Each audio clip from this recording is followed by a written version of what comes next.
This is a prosperous part of the country, and this is a dynamic part of the country. And we need to be competitive in terms of attracting businesses and smart people to live in our region. And one of the things they're going to look at is the availability of transit alternatives. Right now on the interstate, just some heavy volume delays building up. Traffic still crawling from the east side of 40 West from Professor's Lane all the way through the South Loop. 107.5 The River.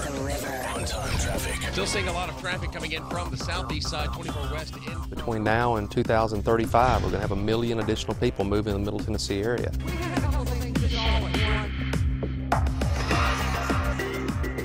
Transportation is a key issue for our development and future. We can't continue to just expand our road systems. It's too expensive.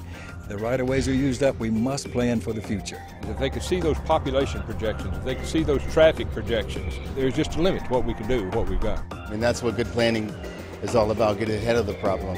Have something in place before a population crisis hits us. Right now, we need development of transit. Congestion is building. People are making choices about where to work and live because of proximity to office. Look at the maps, the growth maps and everything. There's a lot of people coming into the area. There's going to be continued growth. As oil and gas begins to wind down, we're going to see an emergency like we've never seen before. Let's just sit back and wait for that growth to come upon us and not being proactive is irresponsible. It's not cheap to do this, but it will return money to the community, and that's what I'm most excited about. And the thing I'm most worried about is something that we all studied in our Economics 101 was the opportunity cost. People say, well, this is a high cost of doing this. Well, I believe it's a higher cost of not doing it.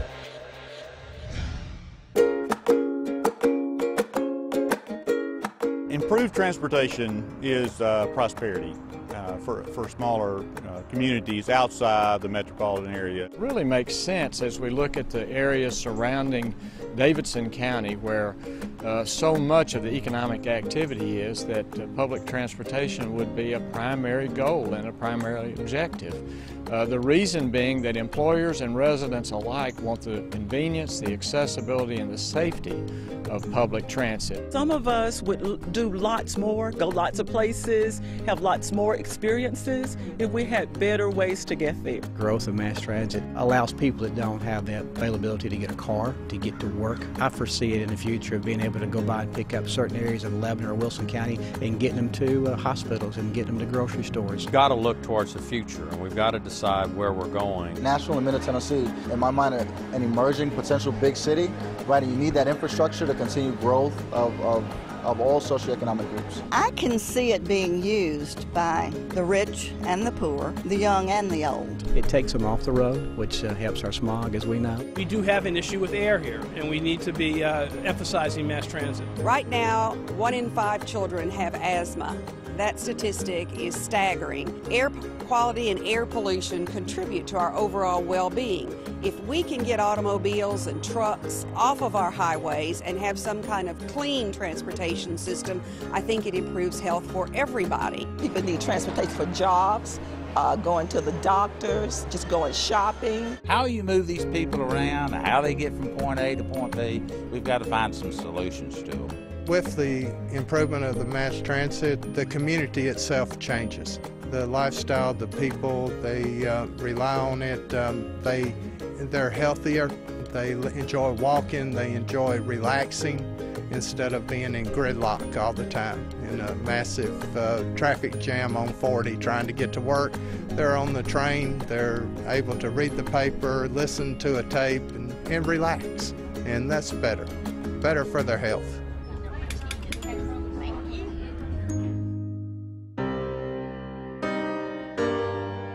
We need to be working with the surrounding counties to devise a form of regional mass transit so people can get around Middle Tennessee conveniently, cheaply, in an environmentally sound way. We've come together, it's all the mayors and all the county executives, to talk about issues that have commonality to all of us, things that we know we need to resolve.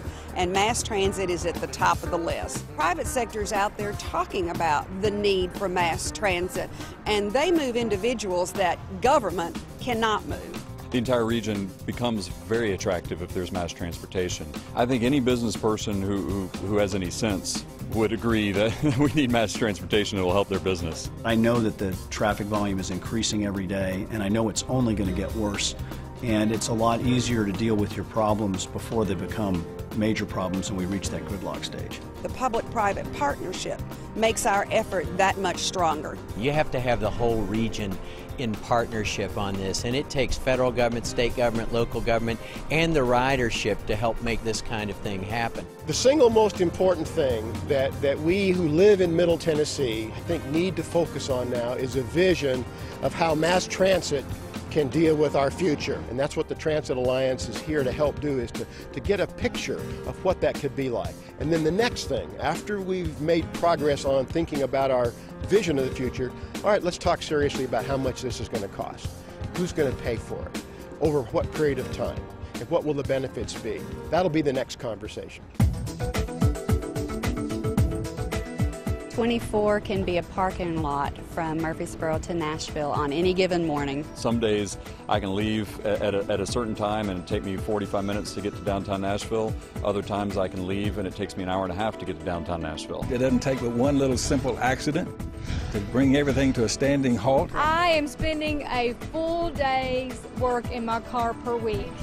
So multiply that times 50 weeks out of the year, that's a lot of time. The one day that I actually rode my bike from Vanderbilt to Murfreesboro, it took me around 2 hours, and there have been times that it's actually taken me that long in a car to drive from Murfreesboro to Vanderbilt or back. First of all, we've got to get past the mentality of everybody getting in their private vehicle and driving by themselves to downtown Nashville. I do think that we could reach that point where the traffic becomes so bad that we get the negative reputation, which I think there are many cities that have that now. It's not lost on me that of the cities that I think we compete with most directly in terms of economic development and for attracting smart people to our city are Charlotte and Austin, Texas.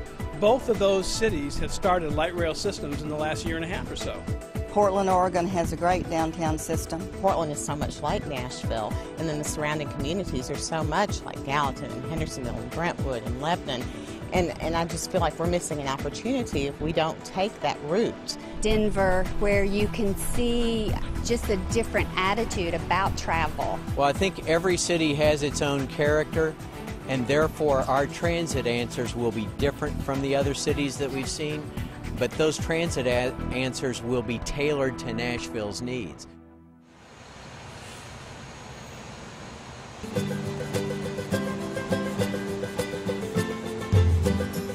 We have a very good bus system in Nashville. I try to ride the bus once or twice a week, and it's a great experience. You can read, relax, you get downtown, you're at the Music City Central, you got Dunkin' Donuts there. The average rider will get off the Music City Star, jump on one of the buses. We have a few bikers that will bring their bicycles. They will jump on their bike and go to work. Some of us walk. I go to school at Belmont, and I'm a senior there, and it's convenient. You get it on in the morning and then ride it back in the afternoon, and it's great. You don't have to deal with traffic, you don't have to deal with parking.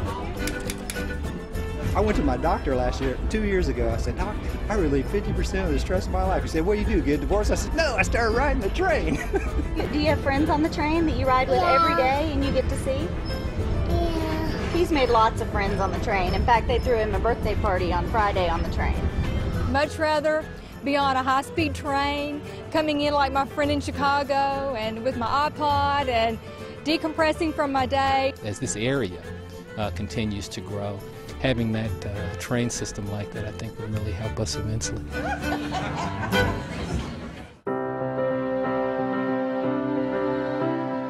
Mass transit is often thought about in terms of just highly urbanized areas. But when we look at Middle Tennessee, there are connections between the cities and the counties of our region, from areas of farmland in Dixon County or Sumner County or Cheatham County or Wilson County to the highly populated areas of downtown Nashville and Franklin and Murfreesboro and Gallatin and Lebanon. The mobility that we need among those places is pretty widespread.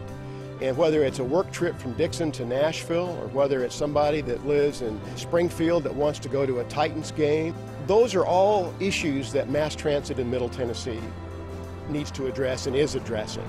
If we're going to maintain the economic viability of this great county, this great region, We all must work on this together, and we must start now. It's a benefit to everybody. It's not just a benefit to a few. I think Nashville is a leader in cities, and I think we can show this region how well you can do this. It'll be a win-win for everybody. It'll be a win-win for employees, employers, the retailers, the young, the old, the site selectors who are coming in to look at the areas. There's areas where there are train stops or bus rapid transit stops are areas that become incredibly economically energized. At one place here in Lebanon, they're looking at probably adding an additional train station and then incorporate shopping and residential all together right around the tracks. If we start now, I think we'll look back in 10, 15, 20 years and find out, you know, the year 2010 was a great year to start, and we needed to do that now. The greater Nashville area is more and more interdependent. The things like county lines and city lines, they matter to people like us who are in government. Most people don't pay any attention. They live in one county, they worship in another, they work in another, they shop in another. They pay very little attention to that. And I think we need to recognize that and see that we're all economically and culturally interdependent on the other. All these things help create a more vibrant, exciting place. It's going to attract more people here. It's going to be more attractive for businesses to come and locate here. It's just a wonderful, positive thing that will take our city, take our community to the next level. Clearly becomes a big plus for us when we develop mass transit for economic development and for recruiting people to come and live in our city. But it also increases the quality of life for the people who are already here. I mean, you do this in an economic, manageable way, and I think you'll see every Nashvilleian and every Middle Tennessean's quality of life go up.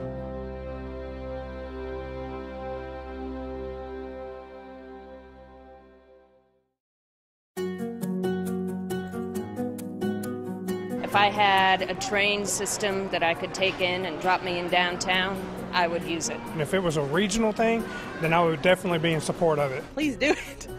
I really like the idea of expanding the train and mass transit. I would definitely support a public transportation system. I think it would be very beneficial. Absolutely. I'd probably use it a minimum of 2 or 3 times a day to go to work easily.